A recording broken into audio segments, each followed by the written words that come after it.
You might get the call back in, Chloe. And you see that red button? I'll be pressing it. I'm busy. Sorry, Scott.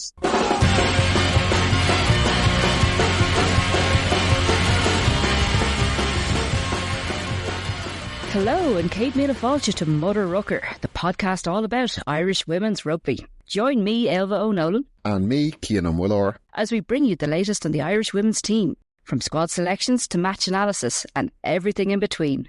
If you enjoy the show, be sure to follow, rate and subscribe wherever you get your podcasts. It really helps us to grow. Now, strap on your scrum cap, get stuck in, and let's talk Irish women's rugby. Welcome to episode 5 of MudderRucker, the only podcast dedicated to Irish women's rugby. Joining us again is Irish international, Munster, and most importantly this week, ULBO's captain Chloe Pearse. Welcome, Chloe. Thank you. I'm surprised you keep inviting me back, but I'm here anyway. You're here endlessly until your day's end. Also welcoming Katie O'Dwyer this week, Irish, Leinster and Railway Union tighthead. Welcome, Katie. Thank you very much. As Chloe said, I'm surprised you have me on too. It's absolutely our pleasure, I can tell you that much. So today we break down the round 4 of the Six Nations as Italy gave France a scare in Parma. England did the predictable against Scotland in Welford Road, and Ireland travelled to Rodney Parade to take on the resurgent Wales. But first, we might get to know our fabulous new guest, Katie, if that's okay. Katie, as a Galway woman firmly rooted in the suburbs of Dublin, where did your rugby journey begin? By mistake, really. I was playing camogie at the time with my college, and it was all very serious, and I'd been playing camogie since I was a young one, really, so I fancied a change, and I heard the craic was good with the rugby. Didn't know anything about it, so I was living over in East Wall at the time and had a look at clubs around, and yeah, just ended up walking down the laneway at Railway Union by accident, really, and said I'd pop my head in for a training session, and I haven't left since. So yeah, that's how it started, really. And was it instant addiction for you, like with most people, or was it something that took a while for you to get embedded in? I think the off-pitch stuff really was the big draw. Actually, initially, people were just so warm, so welcoming. The craic was great. It was just so much fun. And then the on-pitch stuff obviously kind of was second to that. But yeah, I started playing a bit of twos down Railway, really enjoyed it. I kind of started playing at 8 really until I figured out where I was going to be put or where I was told I was going. Johnny Cronin obviously had ideas of prop for me. So yeah, I kind of started loose head down a training, he put Lindsay across in tighthead, and we both went, nah, not for me. So we swapped over, and yeah, I was kind of playing tighthead then ever since, and just got a run at twos for a couple of years, and then got into the first team there, and yeah, just kind of went on from there. Yeah. Seems to be a bit of a habit of 8s moving to prop and props moving to 8 these days. Chloe loved her time at prop, didn't you, Chloe? Yeah, the next theme of this is why am I invited back, and then Chloe hating prop. Yeah, we're going to keep running with it if it works. Yeah, I definitely won't be getting moved to 8 now. I'll be moving up the numbers, yeah, but not the right way. I'd say it'd be hard to shift Lindsay Peat out of that 8th position. She's moved to that and enjoying it by the looks of it. Absolutely, yeah. But there's a load of younger ones there now as well, chomping at her heels. So it's great competition to have, and they're learning plenty of her as well. But keeping her on her toes and keeping her fresh, yeah. I suspect though that Pete is probably the type of person that you could take up tightrope walking and she'd be good at it. Yeah, potentially, yeah. Once there's no referee involved. Right, we'll move very quickly into, maybe we'll go to the Italy-France game first, if I can. It was a kind of a funny game, I think. As I was watching it, I was wondering, were the teams in the right jerseys? Italy came out, I know France scored first, but Italy were just unstoppable in that first half. Really, really successful, probably the better side. They had 70% possession in the first half, and French looked pretty ill-disciplined, which is typically more of an Italian kind of approach. Chloe, coming to you first, what did you make of that game? Yeah, I think Italy would be really disappointed. They had every opportunity to win that game. 3 held up tries, bit of loose kicking. I think they'll probably be frustrated from the ref as well. I thought, like you mentioned, France's ill-discipline, I thought they absolutely lived on the edge. And they should have had, they had foul go to the bin after the high tackle. They definitely should have had 1 or 2 more. France just cynical, leaking penalties, and Italy then unfortunately didn't capitalise on it. You know, they didn't score until Fall was back on the pitch. I thought that was a big moment. They really needed to put a score on the board at that point. And then getting held up 3 times, you know, it's the pet peeve at the moment since that rule change. Like to get held up once, unlucky, but the 3 who got held up, they all went on their own, you know, so it's kind of frustrating to see if it, I'd say as a coach and as a player watching on, of learn from it the first time, and then when they did go wide, they scored a cracking try where they used the forwards, hit the back in a beautiful sweep, and then a lovely pass out to Duke or to Muto, who just walked it in. So it was frustrating for them. And then France just did France, and then the scoreline at the end didn't really reflect it. You know, 2 poor mistakes, and France win by 2 scores. And I would have loved to have seen Italy kick on. I don't know what it would have done for us on the table, but I was really going for them to get the losing bonus point and the 4-try bonus at the end. And they just, you know, a really poor kick from Medea, and then France, and they score and take the shine off the whole game. But Italy were in that game for really strong parts. I'd say they'll watch that and they'll really rule a lot of chances they had. It's strange to see France twice now in the competition, once against us and once against Italy. Probably not quite lucky to win, but definitely getting a big fright, and the opposition will walk away from that going, oh, what could have been? Katie, did you think that Italy were much improved, or was it France just looking a little bit poor and a little bit ill-disciplined?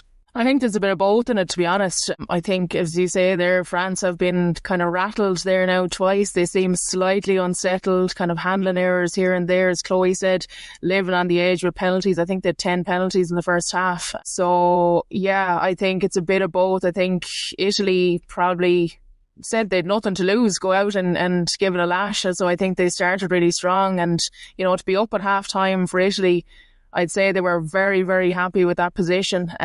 But just a pity they didn't keep the foot on the throat and keep going. A couple of, you know, errors there, as Chloe said, getting held up, things like that. But yeah, they do look to be improving a little bit. Their maul is kind of slightly better. Looks like there's a bit more power behind it, stuff like that. But yeah, they'll be very disappointed coming away. But also good to see that there's maybe a few gaps in the French armour as well for other teams, for the likes of ourselves, Scotland, Wales, you know, to be able to see those vulnerable areas is great. Looking ahead to the World Cup, I think, you know, France will probably be aware that they're not quite at their peak going in, and it's probably something the opposition are going to target.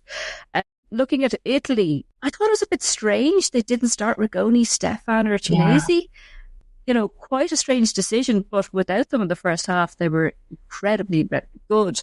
I thought them coming off the bench would make a huge impact. Chloe, we didn't really see that, did we? I thought Chinesi played really well when she came off. I thought she put her body around there. Like I said it last week, I think she's incredible. She's incredibly physical, makes huge hits and huge carries. I just think the momentum of the game kind of swung at that point.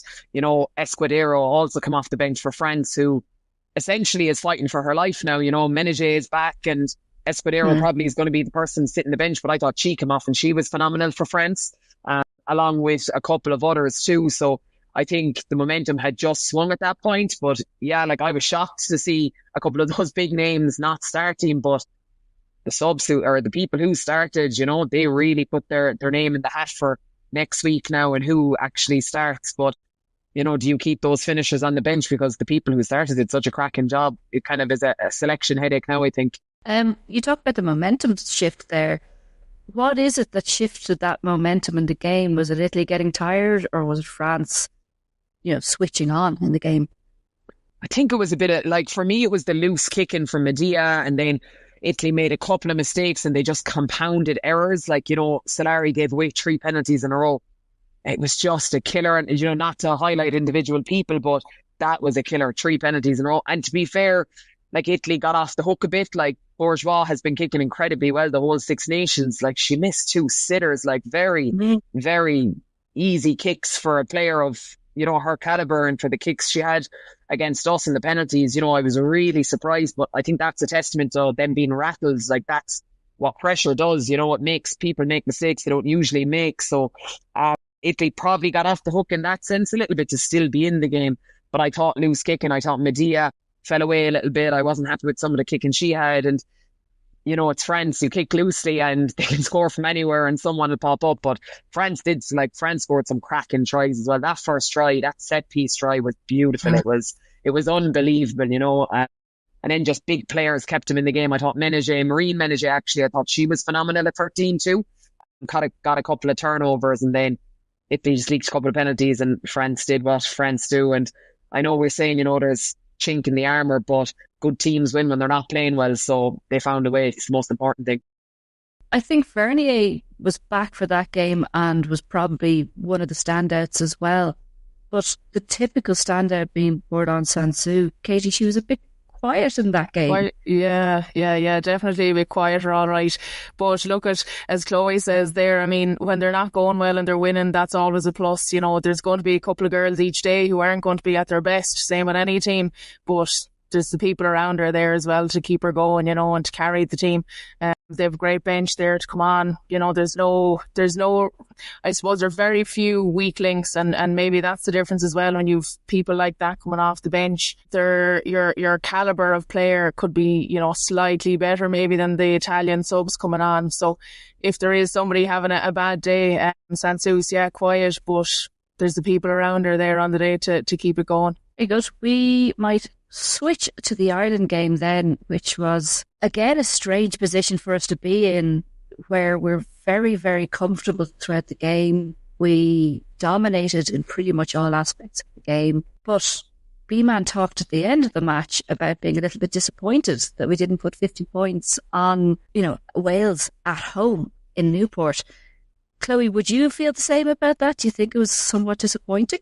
Yeah, 100%. I watched the first half yesterday. I was getting on a flight, and then obviously I checked the results when I landed, and I was delighted. 40-14, I thought, unbelievable, brilliant. I got up this morning then and I watched the game. And like that, I just felt I was so deflated but I think that's a positive, because we see the potential of where the team can be, and we're now nitpicking at things because we know how good we can be. Kick the ball, missed touch 3 times. That for me is, how many times have we done that this tournament? How many times have we kicked the ball out in the full this tournament? That's really frustrating. We're not fixing those errors.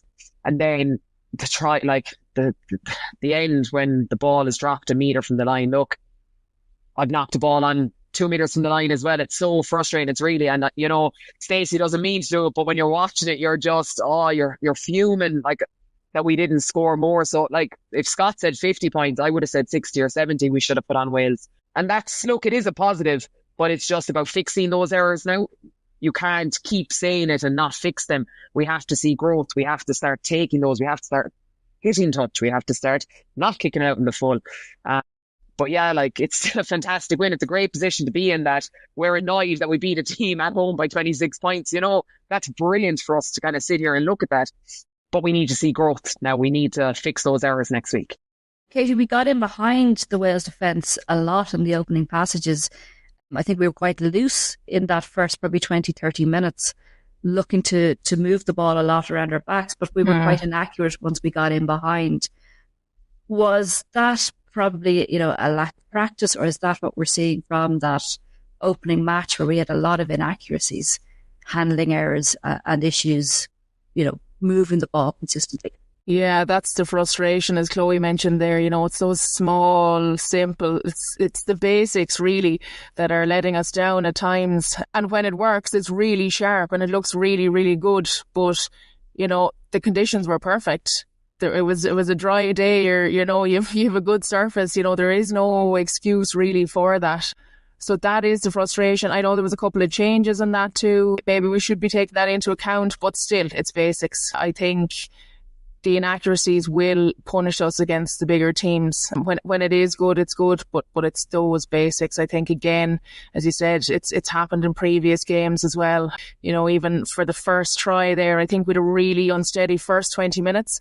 But for Wales's first try, I think we needed to score a try and just to get, settle ourselves and get the ship moving and that. But yeah, I just think that was another costly error. I think we could have settled into it an awful lot more if they hadn't gotten in on how many minutes was it? 6 minutes in. It's quite unsettling. Yeah, but again, the basics kind of letting us down at times. Now that did improve as the game went on, but those first 20 minutes are so important. You mentioned there, a few changes. I think what we saw probably was quite a bit of rotation. We had Scuffil-McCabe come in at 9, so she's our third scrum half to start a game. Enya Breen in at 12 and Siobhan McCarthy at loosehead. How much do you think that is in terms of planning for the World Cup? Is that looking to build that squad depth, Katie? Yeah, absolutely. It's so important, especially for the likes of, Siobhan there at prop. Myself and Chloe know how important it is to get game time, and, you can sit on the bench for so long, but you do need time. If you have a big competition coming up like that, you need game time. I thought Siobhan did really well, actually. The scrums looked solid, and not that you would have doubted her, but, she's quite green, I suppose, at the moment in terms of international experience, but I thought she held her own really, really well there. I thought Molly's passing was fast, crisp. I think we've the fastest ruck time in the Six Nations at the moment, or close to it, and Molly was really, really quick around the ruck because Wales were also quite cynical around the ruck too. I think they got away with murder, so she really needed to move that ball quickly, and she did. And great to see Enya in as well. She took over kicking duties for a while as well and pinged 2 over. So yeah, delighted to see her in. But I think that rotation is really important to get girls game time. As you said, it's a big year coming up with the World Cup, so game time is key now. Not to diminish the Six Nations, but it really needs to be used as a platform for that. Looking at the set piece, you mentioned there, the likes of Siobhan McCarthy coming in at international level as a prop. That must be an incredibly daunting thing to do. Whatever about any position on the pitch, I think being, a prop must be particularly difficult because you're coming up against operators that know exactly what they're doing. They know all the subtleties and the nuances of the scrum, and to go from, club level up to that must be particularly hard. Chloe, what was your experience of playing prop at high level, and, how difficult was it? I'll be honest, I wouldn't know. I never got put on. That's my bad. So, you can see the smile coming there. I wouldn't know much about it. But look, it is. That's the problem. We can cut that and cut to Katie if you want. No, it is. That's the problem. And unfortunately, this was a forced change, right? And the only reason Siobhan started was because Noddy was out. Let's call a spade here. And it's brilliant. Absolutely brilliant that she got to get 60 minutes, and it is so much harder as a younger, not I wouldn't say younger, I mean younger in international years player to be coming off a bench. It's so much. I think from any team, anyone playing, it is much easier to start even when you're new, because you're in most of the team runs, you're in all the walkthroughs. Whereas if you don't get a lot of time and you're a sub, you barely get swapped in, because obviously the focus is on the starting players. So even for walkthroughs and lineouts, Siobhan would have been in them all, which is brilliant because now she has confidence going into the game. Whereas you go in as a sub, you might, for every 3 reps the starting team gets, subs might get 1. And then unfortunately all the subs get swapped in together, and some people aren't where they usually are. And then it goes tits up, and then it's all the subs' faults, and that's the way it goes, and it's hard. So I think it's brilliant that she got to get such strong game time as a prop or as a starter, and then for Sive as well to come in, because Sive obviously has been travelling reserve for a while, and that all it takes is one injury, and we're so heavily reliant on Noddy and on Linda at the moment that we haven't tested that depth. So it was brilliant to be able to do that. So it was super for Siobhan. I was delighted for. She's not even playing prop a year. Her first games were the Interpro was in a couple of warm-up games. So it's a super trajectory she's had. I know she moved to Dublin, went straight in on I think on a contract, maybe, I'm not too sure, but has immersed herself in it. And the same, and I wasn't that I was surprised. She did really well. I was just nervous for her because of that lack of exposure to, high performance and those high quality scrums. But yeah, as Katie said, completely held her own. It was super to see, and it is good for us to start building out depth. My nervousness is if we lose Linda, what happens? Because we're so reliant on her, and they always have been, right? And she's playing incredibly well. But if we lose Linda, it's one area that I see us struggling. And it's not that Christy's a fantastic player and players coming in behind her. But again, we just play her to death. And I know Christy got 20 minutes, but 20 minutes is tough as well at the end of the game. Like, you need to be starting games. So I'd love to see Christie start against Scotland. I don't know will he do that, but that's a change I would make, because we have to learn to live without people also, just in case. Like, we've lost Erin King already. So you don't know when you're going to need someone. You might get the call back in, Chloe. Yeah, and you know, and you see that red button, I'll be pressing it. I'm busy. Sorry, Scott. Take it up with my agent, David. Keeping with the set piece then, I think, you know, Ireland at times, particularly over the years, have struggled with the line out, but we saw early on some improvement in that. Cian, you've been looking at the line out as a kind of a platform. What have you been seeing? Yeah, having gone 95% and 94% in the first 2 rounds, it went well, but against England it just didn't click. Ireland only won 11 of 18 on their own throw, so that's about 61% success. Now, England's pressure was immense. They'd stolen 8 lineouts in the tournament by that stage, which is twice as many as any other team. So it was always going to be a challenge, but even so, it's tough when you're trying to build a platform, and we've gone to the lineout for our platform more than any other team in the Six Nations.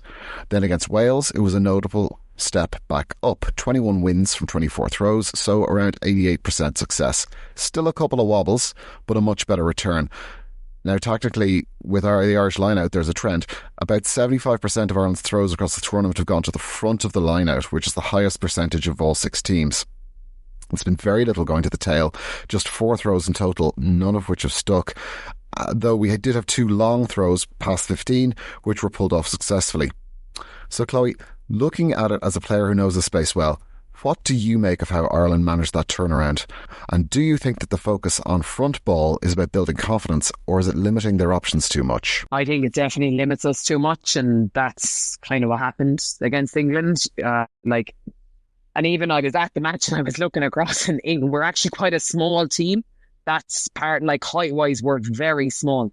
So, like, when I looked across at England, like, Dara was probably our tallest player, and you had Abby Ward, Alex Matthews and Zoe Allcroft, who were still probably 2 or 3 inches taller than her.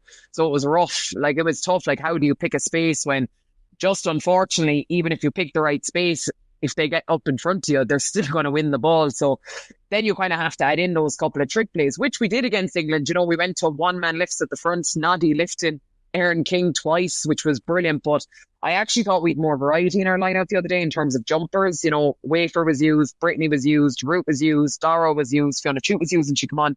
I actually think that's what we need to start doing. Obviously, it was highlighted with Lewis and Erin during the week that she has been the go-to person.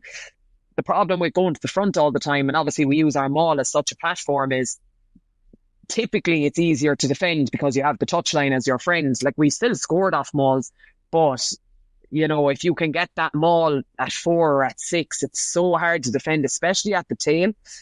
That's what I'd love us to develop. I do think it's a confidence thing. You know, Niamh is a fantastic player. She's fantastic, like, at things. I don't think her throwing is her best attribute. Like, she's done quite well and it's come on loads, but unfortunately her throwing is inconsistent. I think that's why we haven't been able to go to the tail and why we don't have as much confidence in it.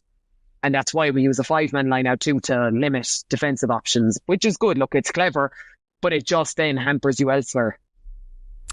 Yeah, for sure. Katie, how do you see the balance between safety and ambition in a line-out system like that?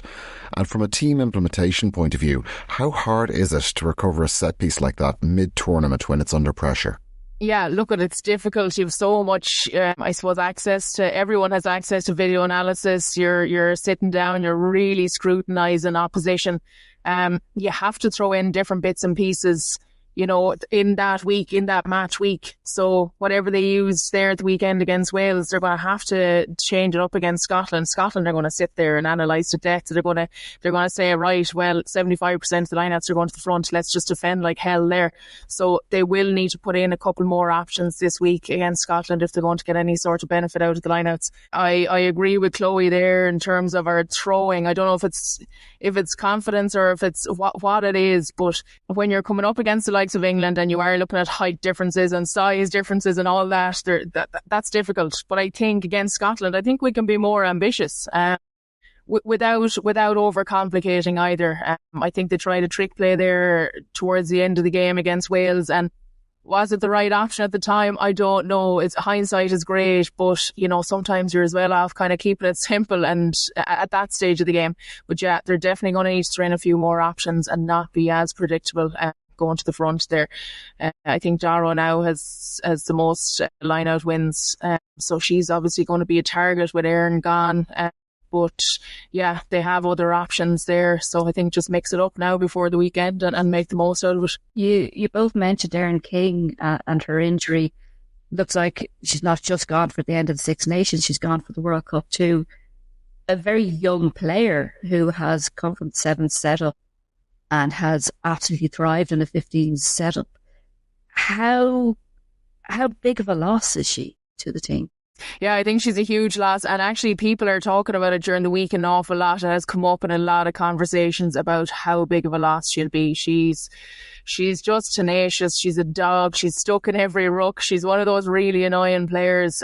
And even stature-wise, she's not big, but she's really effective. And I think for her to break through there onto the 15 scene and be that effective that quickly was really, really impressive. And I think they'll miss her desperately. And I hope they can find somebody as good to replace her.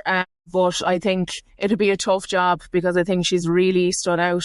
And I suppose best wishes to her. You don't want to see that happening to any player, but best wishes to her in her recovery. We don't know the extent of the injury yet, but yeah, it's an awful shame, to be honest, for a player that was really firing on all cylinders for the last couple of months. She very much was, and it must affect her as a person hugely to suffer an injury like that, particularly when she's playing so well. Chloe, from your experience, what is it like when you lose a player, and how does the team rally around a player when there's a major injury like that? Yeah, I think it's tough, and she's obviously such a big part of that energy kind of surge the team has. You can see it on the pitch. She kind of drives everyone. I think the best they can do for her is someone take over that mantle. That's the best respect I think they can give to Erin at the moment is, we're going to look after the ship until you're back and ready. I know people have come out speaking about, Scott came out during the week saying she's already talking about how she's going to get better. I'm sure she's that team are a really close group. I'm sure all the girls are looking after her. They're all dropping her texts. I'd say she'll still be in and around camp because she is such, that kind of energizer to the team.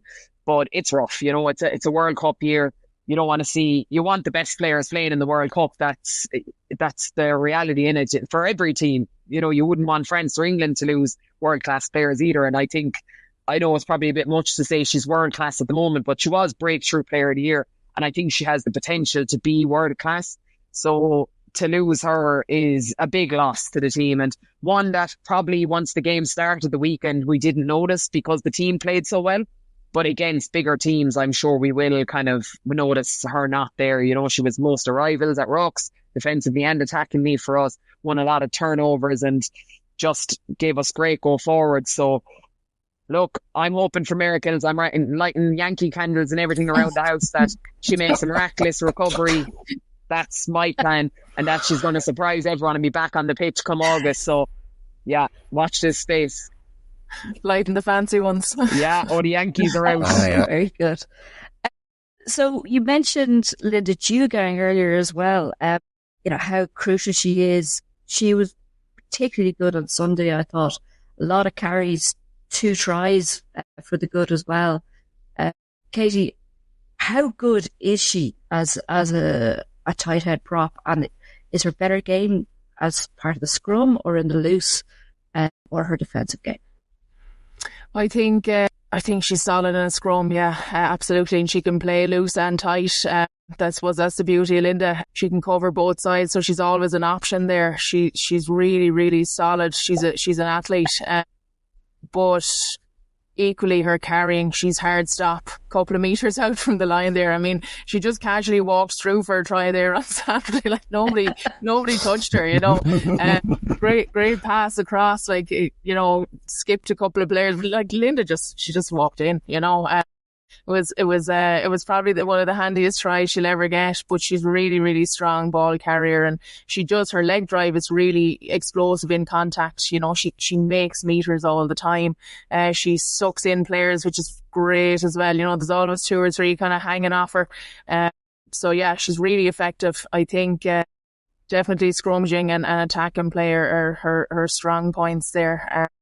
And then I think she got a latch on her at one stage there, the last day. It was just her carrying the ball and, another one or two on her. And you're just making meters all the time. And it really puts the defence on the back foot and just kind of opens up the space for players. So yeah, she's very effective. But as mentioned earlier on, if she was to go, we do need to seriously think about backup because she is so effective and she's played a lot of minutes.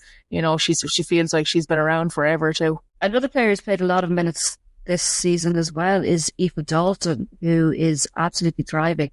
I feel like Aoife Dalton has been around for donkey's years now, but she's still so young and really growing into her game. I was also surprised to see how short she is. She's not a big player, but she plays like one. Some of her defensive work is incredible. Did you see her as a standout, Chloe? Yeah, I think she's class.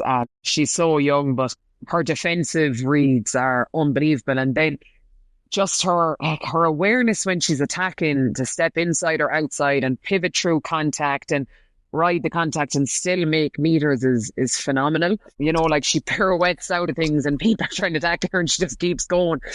She had a lovely break near it, like in the second half through the middle, and you were just kind of urging her to keep going. But yeah, she's come on loads. And here's the thing, she's keeping out Enya or Eve, who are, top quality players, both like have years on her, maybe not in a 15 standpoint, but like, let's be honest, like Enya is a seasoned international at the moment and Eve on a 7 stages and has a good few international caps as well. She's the starter. The two girls are fighting for the same jersey. Aoife is the one who's staying at 13 and the two of them will play at 12, and it's just a matter of who's playing with her at the moment. I think she's really important for the defence. I think she's saving us a little bit at times. Like there was once we got done on the outside. I thought Anna McGann and Vicky Kinlan, when she came on, I thought defensively they weren't connecting with her and were kind of shooting up. And part of me is wondering, is it part of our game plan to shoot up and hope that someone covers on the outside, because we do have speed, but I don't think we should. I think we should stay connected and we should trust the system and use the touchline as the next player. But Aoife covers a lot of that. I think if you were to watch her, she probably saves the winger's bacon a couple of times by her defensive work. But yeah, she's really important to the team at the moment. And who plays with her? That's the question. Cian, do you want to come in there a little bit about that scramble defence that we were seeing? Yeah, I mean, that moment from Aoife was amazing. Temporarily down a player, Wales make a break through the understaffed midfield. She comes flying back not only to cover, but with a crucial breakdown at the same time. It's a huge hustle play. Undoubtedly saved us a try. And another moment when Jess Breach nearly scored in the England game. Amy Lee, absolute heroics, forcing her foot into touch. Like, Katie, from your perspective, how would you rate Ireland's scramble defence system overall this tournament? I mean, it's down to both individual and collective effort, and it's a clear system in place. But how hard is it to coach that scramble mindset? Because, when the shape breaks down, it's all about reaction and decision-making under pressure, right? Yeah, I think one of the notable things in the new setup is work rate. I think they're working really, really hard. I think their rugby knowledge has probably improved as well. So in those moments, the decision making is better, the work rate is better, they probably have each other's backs more, there's more trust there. All of those things put together, it creates this really positive thing, like they're going to get there regardless of who's left or right, but they know that somebody's going to come with them. And you're talking, Amy Lee, as Chloe said earlier on, in the last podcast, who's going to outrun her, so yeah, they're blessed with pace. They're like Aoife is a small person, but she's so solid. She's so strong, so yeah, I think there's a lot of elements that have come together to build that trust, number one, and the knowledge and decision making around it has really, really improved as a group in general across the board, not just for the back line, but as forwards as well. I think the work rate is huge there, and they're willing to put the bodies on the line and make it across to make that important tackle. The pack were really, really effective actually on that game. We saw 6 tries across the board, across 3 players, 2 apiece. Who for you really stood out, Chloe? Yeah, obviously, look, Aoife for stood out. 24 carries. She was, Sorry. you know, yeah, I know some. You wouldn't. They're from Wexford. You don't hear from many Any people good? down there. But yeah, I just thought Darrow was phenomenal again. Yeah. Like that, her energy is immense. I just wonder where she gets it from. Like that run at the end and gallop through, and again, like I wanted her to score it because it was so worth the try. Yeah, like she got off the line out, hit the peel, and then was that like worked her ass to get around that corner and completely outworked the whole Wales pack. That's how the gap was so big. They never folded, but she did. I thought she was excellent. Again, I thought Stacey had a better game than she's had previously. I was really concerned about the England game and her performance, but I thought she kind of redeemed herself a little bit. I thought Molly was superb. I was a big Aoife and Riley. I thought she was the starting 9, but I thought Molly's pace of pass and, like, as Katie said, and it really annoyed me as watching the game, Wales killed the ball all game. They were so cynical. They were hands in the ruck. Every time the ref was telling them get their hands off it, slowing it down in the try line. The gate didn't exist for them. It just wasn't there. Yeah, I thought there should have been 3 or 4 cards given out. I was so frustrated by the refereeing performance, to be really honest. But I thought Molly handled it so well. She was just so quick. So now I'm thinking Molly's the starting 9, so, but that's a great position to be in as well, to have that we've had 3 good 9s play. But I would give Molly another crack next week against Scotland and see how she goes again, because I thought she was super. I'd agree. I think she handled it very, very well, and she mixed up her game quite a bit. She was a bit of passing off the base, a bit of sniping. She was unpredictable while under a hell of a lot of pressure. Katie, you've played with her for a long time, and she was a wing, and she's only moved to scrum half in the last, I think, 2 seasons or so. She's doing exceptionally well. Is that something that you've seen develop with Railway over time? Yeah, absolutely. And the thing with Molly is, she's quick and she's nippy, she's unpredictable, but she's really bloody intelligent. And that's so helpful, obviously, being a 9. But she's she's just sharp. She studies the game. She has a good head on her shoulders in those moments, in those scrappy, frustrating moments when it is the rucks are going to shit. She's a level head. She could have gone cracked there the last day. She wasn't getting any protection, I felt, but she got on with it. She's not losing her head. She's really effective. And that's the thing about her as well. She's unpredictable, and she's not afraid to take a bit of contact as well. She's not afraid to take the ball in if needs be. She's not just shoveling it for the sake of it. So I think all around she is a really, really, really good option. I thought even since we've seen her, getting plenty of game time like that, since that the crispness of her passing and the pace has really improved even further. But I just think, as an all-rounder, she's intelligent, she's quick, and she's good to have on your side. Yeah, so I'd love to see her as an option coming into bigger games towards the end of the year. We'll briefly drift to the England-Scotland game, because we must. Boring game for a neutral. I found it very difficult to watch. I think maybe we're just at a point where it's so predictable. England are going to do what England do. France will have a big game for them next week, but Scotland this week probably didn't test England very much and going to be well rested going into the game. We saw Claudia MacDonald probably stood out, I think, for England. She's somebody who's had a litany of injuries over the past while, 2 very serious neck injuries, but she came onto the starting team, scored 2 tries, and probably put her hand up there for one of the back 3 positions. Chloe, for you, did she perform enough to give herself a chance in the World Cup? Yeah, I think hands down she's your starting winger. And I wasn't sure prior to that, but I think she put her name on that jersey. And it wasn't just the try she scored, it was other work she did. Like she's attacks the high ball, which was super. Like even the pass at the end with Ailbhe Dalton away, it was just super. I know it seemed like such a simple thing, like ball bounces to her. Like the presence of mind and the accuracy to get that ball to Ailbhe Dalton for Ailbhe Dalton to score. Doesn't look. She just knew she was there. It was super, and the pass was super as well. And the try, like that set piece try she got where she got in and then stepped around someone as well. It was class. I think she'll start. I think Eddie Kildun will start. I think it's a real battle between Jess Breach and Aoife Dalton for that other jersey when you come to the big games. So I'll be really interested to see what happens now next week. But Claudia, for me, gets that jersey. She has to. And look, Ellie Kildun, no one's going to move her out of 15. I can't see it. So for me, it's just who gets the number 14 jersey. And to be honest, I don't know. I would have said Jess Breach before Saturday, and then Aoife Dalton scores a worldie. So it's so hard. Imagine having that many options. Must be awful tough. Oh no! Which world class player will we play this week? I thought Claudia McDonald and Ellie Kildun really linked up quite well as well. There was a lot of selfless rugby in there. I think Ellie Kildun was taking the ball on a lot and chipping the ball wide rather than being that playmaker and attacking the line herself. Do you think Ellie Kildun is really the hype woman that she is, or is she being made look good by some weaker sides? Oh, it's a tough one. I still think she's class. You know, she has just really special moments.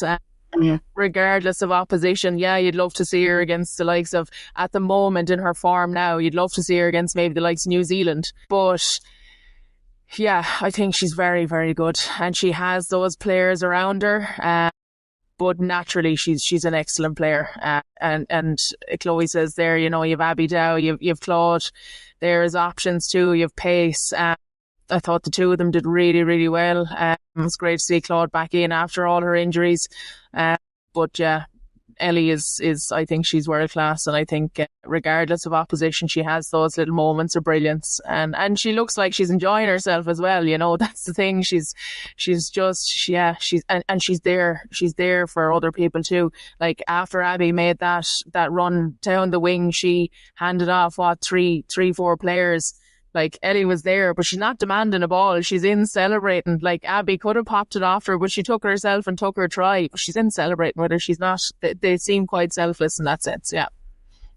Yeah, there's one point in the game where Aoife Dalton, I think, gave a poor pass to Ellie Kildun, and rather than turning to her and going, "Oh, I was absolutely in," they were just having a laugh. Yeah, it's fun for them. You know, they're playing sides in Six Nations, and it's like they're just going out for a friendly. It's amazing to see. I was quite interested to see Marty Packer coming back into the fray as well, Chloe. She hadn't started at all. She had no minutes coming up to this game. How crucial is she to that? She's past captain. She stepped in as captain again over the weekend.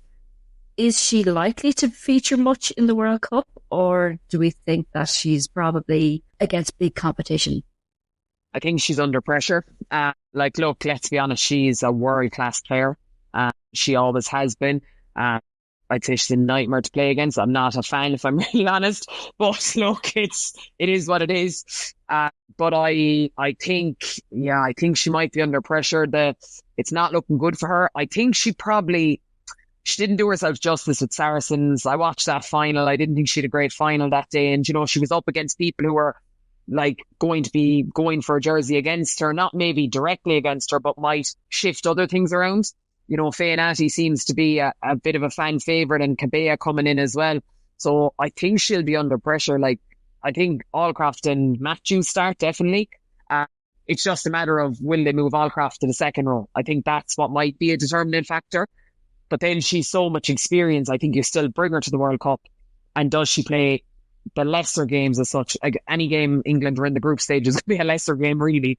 But, you know, the really lesser games, and does she lead that kind of group? So she's almost like that seconds captain when it comes to a World Cup. I'm sure that's not her plan. She's a highly competitive, highly driven individual who's captained England to 3 or 4 Grand Slams. So I'm sure that's definitely not in her plan, and she'll be edging to get a starting jersey.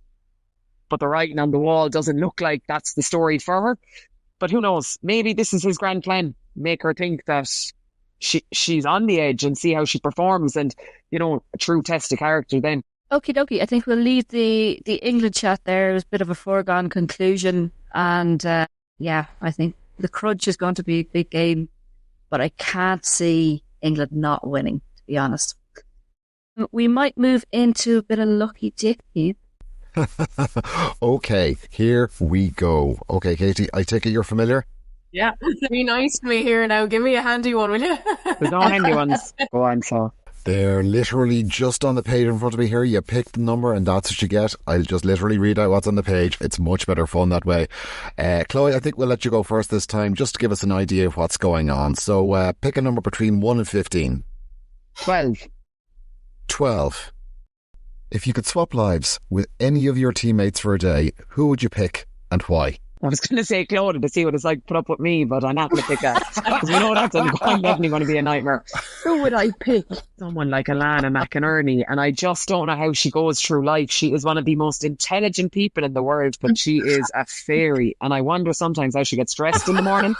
But then she's just the most intelligent person and is incredibly smart. But I also want to kind of see what that's like to live. So yeah, I'm going to go with Alana McInerney. That's her and a half. Amazing. Okay, Katie, your turn. Number between 1 and 15, 12 is gone. I'll go for 3. 3. Okay, what is the one piece of kit or gear you absolutely cannot go without on match day? My undershorts because of my fat thighs and the chafe. The chub rub. Oh, don't talk to me about the chafe. The chafe is real. I understand. I know your pain. I am 100% with you on that. Yeah, the cream doesn't do it for me. I need the undershorts. There isn't enough Vaseline. Before we finish up, one quick question from me. Katie, what player did you most admire when you were growing up or when you were a young player? Probably Ailbhe and Cian. I used to watch her, obviously, in international games and got to play against her a little bit with Belvo and stuff like that. And even just after games, she'd always have a chat with you. She'd always, tell you where you need to improve and what to do and all that. And no more than Fiona Hayes and Fioretti. All of those props were actually really, really lovely. Now they made me cry, obviously, in the middle of games. John Cronin still laughs at me about all the times I've cried playing against UL. But those two players were always really, really good, and they'd either chat to you after games or they'd drop you a message.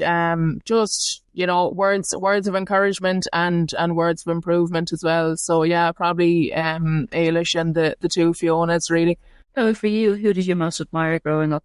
Growing up, I think when I first came onto the scene, watching the kind of 2013 team, Joy and Claire Malloy were just a joy to watch. Excuse the pun.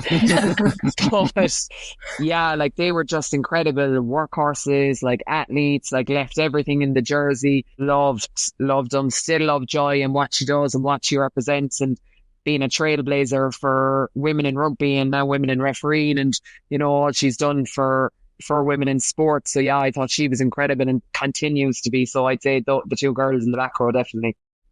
Right. A huge thank you again to Chloe for offering her insights, and many thanks to Katie for joining us today. Watch the space for a bonus podcast coming later this week. If you enjoyed our chats, please follow wherever you get your podcasts so you don't miss an episode. Thanks for joining us. Keep on rocking.